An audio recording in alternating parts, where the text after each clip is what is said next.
Good morning, church. Our mission statement, if you remember, says that we imitate Christ by, see if you can name it, living good lives, doing and sharing. Very good. So one of those three is living good lives. It's very important to this particular church family. And one way that we live good lives is by thinking about and working on our relationships. So last week I started a series called Love, Where You Are. Comma is very important. I'm not saying you have to love where you are in life, but I am saying wherever you are, you can love. And so we're talking about singlehood, dating, and marriage. And last week we looked at singlehood. And today we're about to start talking about studying marriage. And speaking of marriage, I want to tell you about a marriage retreat. April 4th and 5th, we're going to have a marriage retreat in the Sheraton Hotel in Oklahoma City, right downtown. And one of the reasons I'm super excited about this retreat is because of the material and curriculum we're going to cover. So I have been certified in SYMBIS training, Saving Your Marriage Before It Starts, and I've done lots of premarital counseling over the years using that tool. Well, Dr. Les and Leslie Parrott, who created that tool, have partnered with Gary Chapman, who's the love languages guy, and they've come up with a adapted tool, an expansion of the tool for couples that have been married for a while. And so if you are married and you would like to work on your marriage, this is going to be the basis of our retreat. So before you go, you'll get a big questionnaire, you'll fill it out, and then you'll get a pretty big report back on your specific relationship, and that's the kind of material we will work through on that Friday evening and Saturday. So a few of the details. It's $295 per couple. That includes catered meals, the hotel stay, and then also the payment for the materials that in the questionnaire and that tool that we will go over. Because it is a hotel, there is limited space available, so please make sure to sign up for that. But I do think this would be a really, really positive thing for your marriage. So in the ancient world of Judaism, rabbis would often tell the following story as a way of explaining how the location of the temple was decided upon. So this is not a story in the Bible, but it's a really interesting story that ancient rabbis would tell. And the story goes like this. There were two brothers, and they worked in a grain field, and every day they would work really hard, and at the end of the day they would go home and they would split the crops evenly. Well, one of the brothers was single, and one of the brothers was married with a large family. Well, at night, the single brother reasoned, my brother over there, he's got all these kids to feed, and it shouldn't be an equal split of the grain. He needs more grain than I do. And so the single brother would sneak over at night into the brother's land and give him grain. Well, the married brother would go to bed at night thinking about his single brother, and he would think to himself, boy, when my brother gets older, he's not going to have kids and grandkids to support him in his old age. And so he needs to develop more resources now to prepare for that. So the married brother would take grain in the middle of the night, sneak over and give it to his single brother. And so one night, inevitably, the brothers meet as they're sneaking over to each other's land, and they embrace. And the way the rabbis tell this story is they would say, God witnessed the event and declared, this is a holy place, this is a place of love, and this is where my temple shall be built. Now, I love that story. Part of the reason I love that story is it reminds me of the truth that the house of God is a place where people come and you're not evaluated based on your relationship status, but you're welcomed because of your humanity. Both married people and single people are full-fledged citizens of the kingdom of God.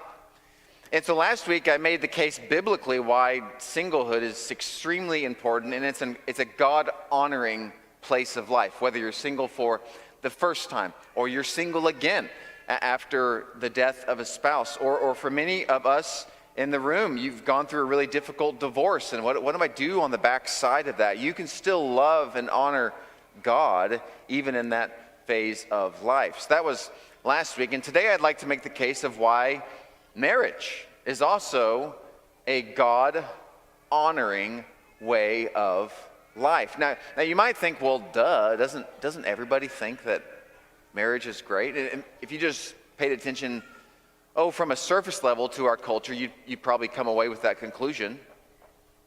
After all, thousands of movies end with the scene of a wedding. And there's this unspoken ultimate goal in our culture where you have to go find that one. Last year, dating apps generated $2.7 billion of profit. And so, very much so, there's so many people in this country who are trying to find that one person. So it would be very easy to assume that marriage as an institution is very strong in the country, but that's actually not the case. So Mitch East, a few months ago, recommended a book that I read called Get Married. It's by a guy named Brad Wilcox, and he does a deep dive into the statistics about marriage in the country these days. But he begins the book with some anecdotes of certain sectors of culture are very down on marriage. So, for example, he begins the book quoting a super well-known social media influencer who says this: "The problem is there is zero advantage to marriage in the Western world for a man." So this person claims that for a man, marriage makes you weaker, makes you poorer, it limits your freedom, limits your options. And so this person decries how easy it is for women to divorce their husbands and take their money. So in his view, it's better to dismiss this archaic institution. Now, interestingly, the person who said this is actually currently battling accusations of sex trafficking. Oh, the irony. But so this critique is actually coming from a place on the right politically. It's a subculture called toxic masculinity. But this is also coming from the left as well. So here's a title of an article from a well-known publication: "Women who stay single and don't have kids are getting richer."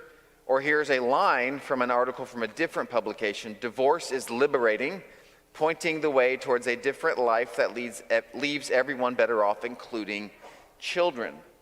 And so we have influential people from a variety of ideologies claiming men are better off not married, women better off not married, kids, I think they will be okay. Now, as Christians, most of us, I hope, do not share these views. Or perhaps even after hearing some of these quotes, you tend to think, oh, Phil, you're just cherry picking a few random quotes here and there, but that's not the storyline for culture at large. I beg to differ. The reality is these views are having quite the effect on this country. So let's look at some stats now. Look at this chart. So this shows the number of newly married people per 1,000. It's called the marriage rate. And so it has declined by 65% since the year 1970. So fewer and fewer and fewer people are getting married. Secondly, look at this quote from the book by Brad Wilcox: "Slightly less than 1 in 2 adults are currently married. That is down from 75% in 1960. So fewer and fewer people are getting married, and in a sense, you could argue that the institution of marriage itself is in some ways under fire. So the question I'd like to explore for a few minutes is, what is the response for people who follow Jesus? What the average disciple, what are we supposed to think about this? What are we supposed to say about this? What are we supposed to do about this threat towards the institution of marriage? If you have a Bible, I want you to turn to Matthew 19. It's a very important text for marriage in general. So in the same way that today we're trying to figure out how to think about and speak about marriage controversies, so too Jesus was dealing with his own version of marriage controversies in his day. In fact, the Pharisees are asking him to weigh in on a hot topic. Verse 3. Some Pharisees came to him to test him, and they asked, "Is it lawful for a man to divorce his wife for any and every reason?" So a little background here. There's a lot going on behind the scenes here. There are two really popular schools of rabbinical thought in Jesus' day. One is the school of Shammai. One is the school of Hillel. Shammai was known to be very conservative and rigid in his interpretation. Hillel was known to be more progressive. There is a single verse in the Old Testament that was causing lots of arguments in the day, Deuteronomy 24:1, which does permit divorce if a woman is, in quotation marks in English, indecent. And so that single word in the Hebrew is what these scholars were arguing about. What does that mean, that a woman does something that is indecent? So Shammai, who's the conservative, he argued, well, that is only narrowly defined as adultery, whereas Hillel would say, no, this word indecent can mean lots of things, even to the extent of if she spoils your dinner, you have the right to divorce her. So this is the debate going on in the day, and so the Pharisees are asking, well, Jesus, whose side are you on? Here's what Jesus says in response. "Haven't you read?" He replied. Such a good opening line. He's talking about the Bible. "Haven't you read that at the beginning," which is another key phrase here, "the Creator made them, male and female. And he said, for this reason a man will leave his father and mother and be united to his wife, and the two will become one flesh. So they are no longer two, but one flesh. Therefore, what God has joined together, let no one separate." So Jesus responds to the current perplexity by appealing to original design. In other words, the Pharisees and all the other scholars are splitting hairs over this one word, indecent, but Jesus is coming around going much bigger than that, saying, whoa, do you even remember what marriage is? Do you know where this came from? Do you know what it's for? Do you know why God gave us the institution of marriage? That's Jesus' general response. Now, they don't like his answer, so they respond with verse 7. "Why then," they asked, "did Moses command that a man give his wife a certificate of divorce and send her away?" Well, then Jesus, he doesn't move from this response of going back to Genesis. He says, Jesus replied, "Moses permitted you to divorce your wives because your hearts were hard, but it was not this way," and here's the key phrase again, "from the beginning." Okay, so there's a lot we can learn actually from this short text about marriage and Jesus' understanding of marriage. So the first thing I point out, just an observation, but I think it's an important one. Jesus understands marriage deviations. I'm not saying he endorses them, but he's aware of them. That's what this word Moses permitted means. This phrase, Moses permitted. Jesus knows that what he has seen and what the Israelites have seen over the years was not the ideal, but it happened. And Jesus knows that. So Jesus knows about the polygamy of David and Solomon. Jesus knows about the infidelity of Roman emperors of the day. Even think about John 4 with the woman at the well. Jesus knows that she's been married to 5 different people, but currently she's living with her boyfriend. He knows all of that. And that's important to point that out, because sometimes we tend to think that our marriage controversies today are unique to the modern world. Sometimes we think naively that back in ancient times, well, they didn't struggle with nuance and complexity and the gray area. No, they most certainly did. In Jesus, he knew about that. Now, second observation is their tension 2,000 years ago on this question is actually similar to our tension on marriage today. So let me explain. The question they're asking Jesus, in a sense, if I'm paraphrasing, is this. Okay, Jesus, what are you going to say about marriage when it's clear that more and more people are wanting out of it? That's their question to Jesus. What's our question, at least that I'm looking at today? It's this. Okay, Christians, what are you going to say about marriage when it's clear that more and more people are not even wanting to get into it? So notice, it's not the exact same question, but it's really similar. And so this is why this text is so relevant. Because here we have Jesus weighing in on a marriage controversy, which is pretty similar to the current controversy we have about marriage today. And so the third observation, this is a really helpful one, and it's a hopeful one. Jesus' answer to the question is not ambiguous. Jesus doesn't hem-haw around and say, well, maybe this and maybe that, but what about this? And ooh, I don't know about that. No, it's very clear how Jesus responds. And so remember, he goes in verse 4, Jesus says, at the beginning, the Creator. That's a really important clue here. So I said this earlier, but I want to restate it because it's a really important principle. This tells us about Jesus' hermeneutic, which is a fancy way of saying how Jesus interpreted the Bible and how the Bible applied to the world. So the big idea is this: Jesus responds to the current perplexity by appealing to original design. So think about this. Jesus could have waded in to the Deuteronomy 24 verse 1 verse by exegeting specific Hebrew words. He could have done that, but he didn't. Jesus also could have said, David's polygamy is a natural progression of the evolution of God's morality, which is actually a line of thought that many people today argue. We can clearly see that things have changed, even in the biblical story, so this must indicate that the morality of God evolves over time. Well, Jesus could have said that, but he didn't say that. Jesus also could have said, you know what, I'm a better rabbi than you, so you should listen to me.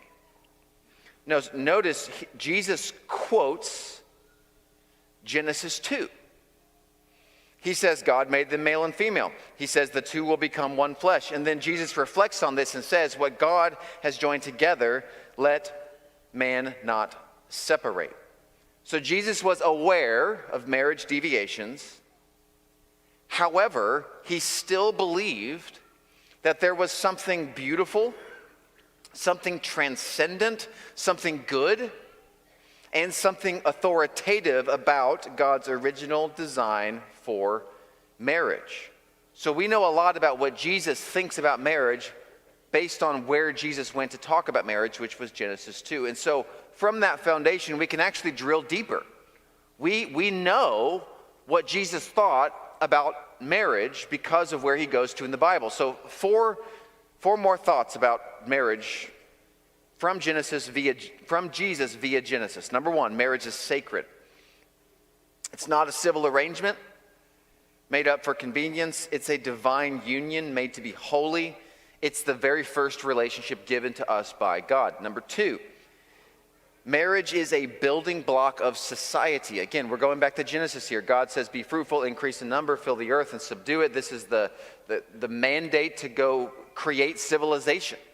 God is saying, go, build the garden, and eventually build roads and infrastructure and villages and towns and cities and nations and civilization. This is God's call to humanity to go fill the whole world with medicine and technology and science and all these things.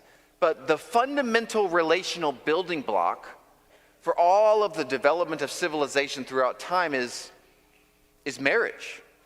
It's a critical piece to the society on earth. So I'm about to say something politically incorrect, but here's the third observation I want to make from Jesus as he reflects on Genesis. Marriage is between a man and a woman.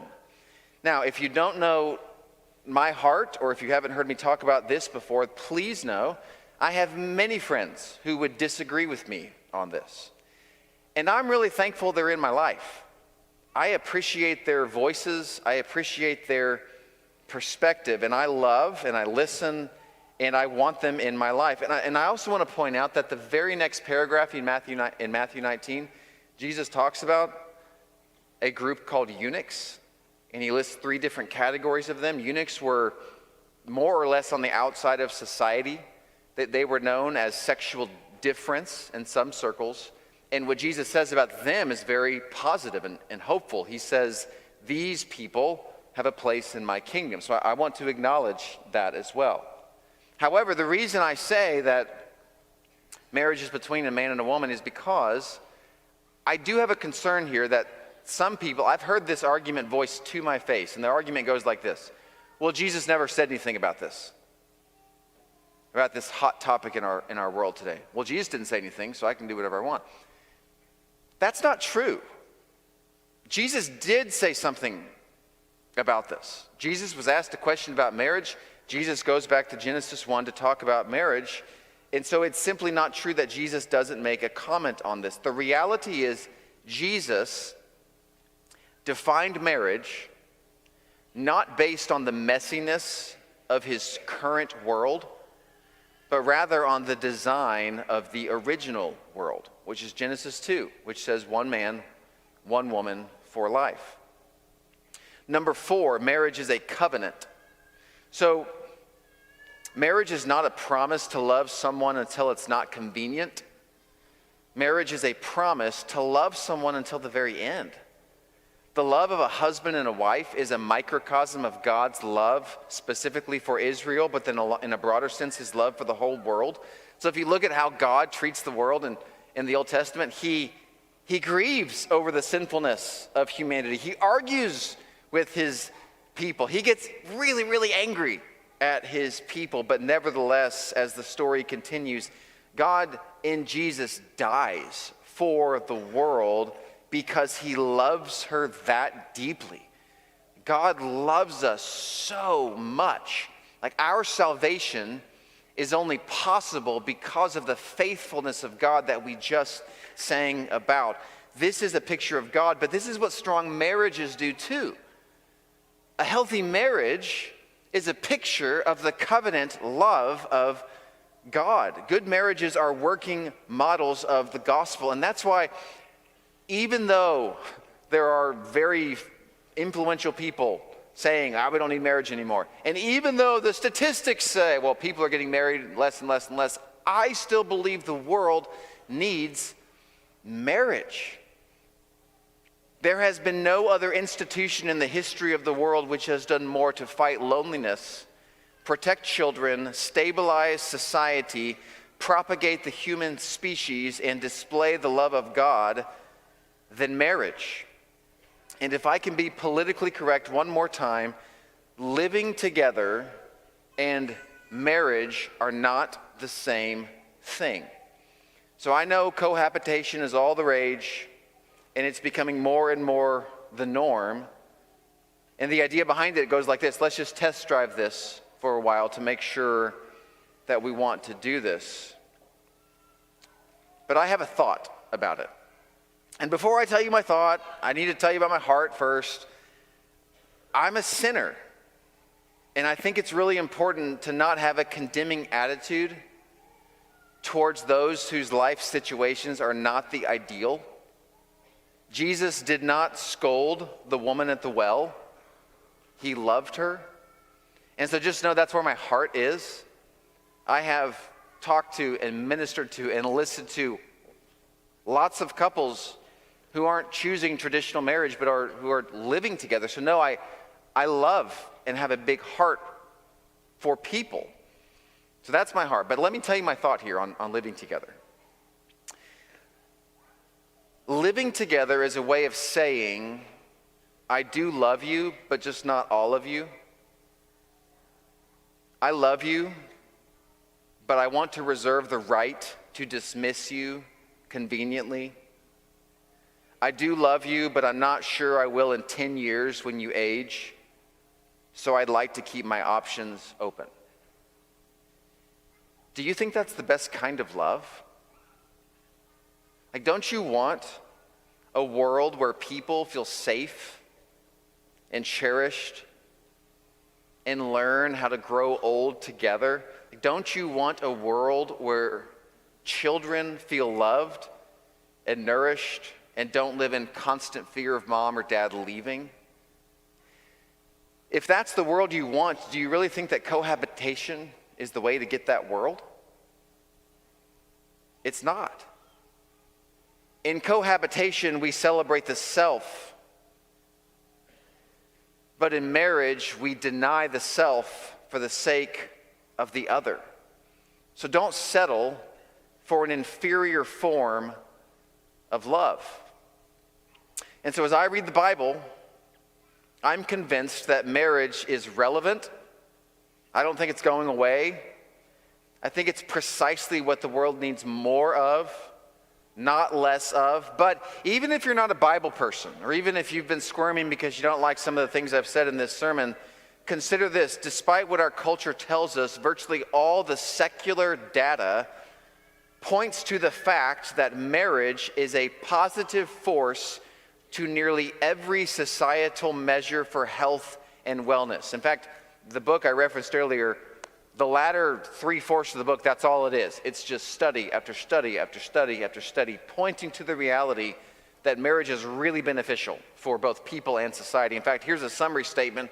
This is by secular Harvard professor Tyler Vanderweel. He says, the effect of marriage on health, happiness, life satisfaction, meaning, purpose, character and virtue, close social relationships, and financial stability are thus profound.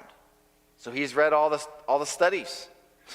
And the studies say, despite the popular myths of our culture today, getting married is really, really good for your life. It's good for your health. Now, I have to pause here because I know that quotes like that are really hard for single people to hear.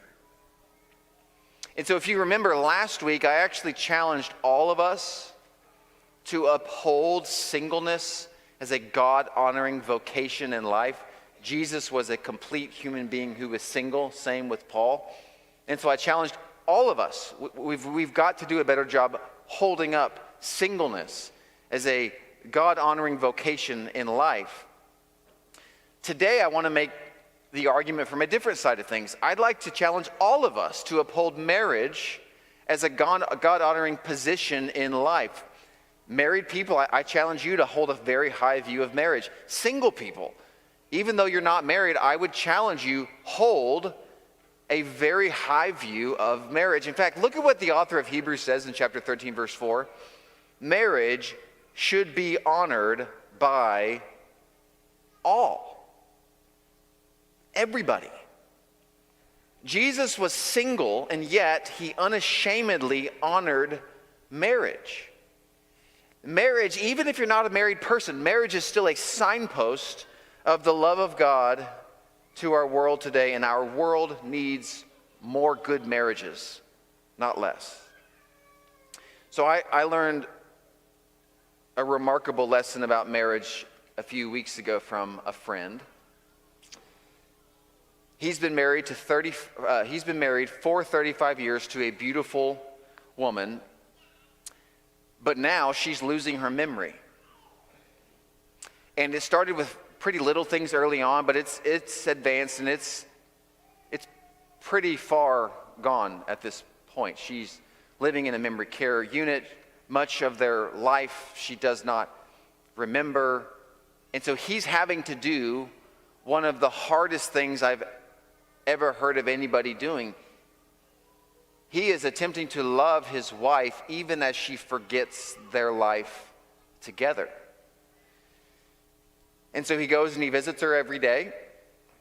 She doesn't talk as much anymore as she used to, at least.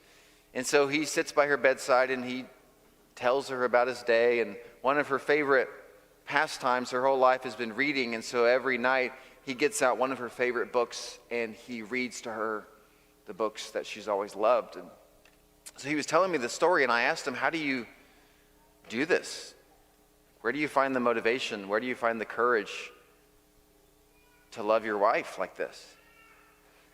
And he said, well, first of all, Phil, I do love her. She is my bride. But secondly, I have decided, and this is his words, not mine, and he didn't know I was going to preach this sermon, although he did give me permission to tell this story. He said, I've decided that I believe in the institution of marriage as a covenant that God gave us. So therefore, I will love my wife. until the very end.